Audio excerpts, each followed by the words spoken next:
സങ്കീർത്തനങ്ങൾ 1-ാം അധ്യായം. 2 മാർഗങ്ങൾ.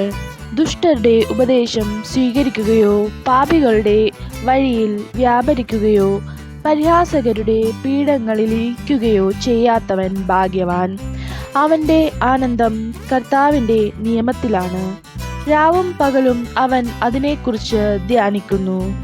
നീർച്ചാലിനരികെ നട്ടതും യഥാകാലം ഫലം തരുന്നതും ഇല കൊഴിയാത്തതുമായ വൃക്ഷം പോലെയാണ് അവൻ. അവൻ്റെ പ്രവൃത്തികൾ സഫലമാകുന്നു.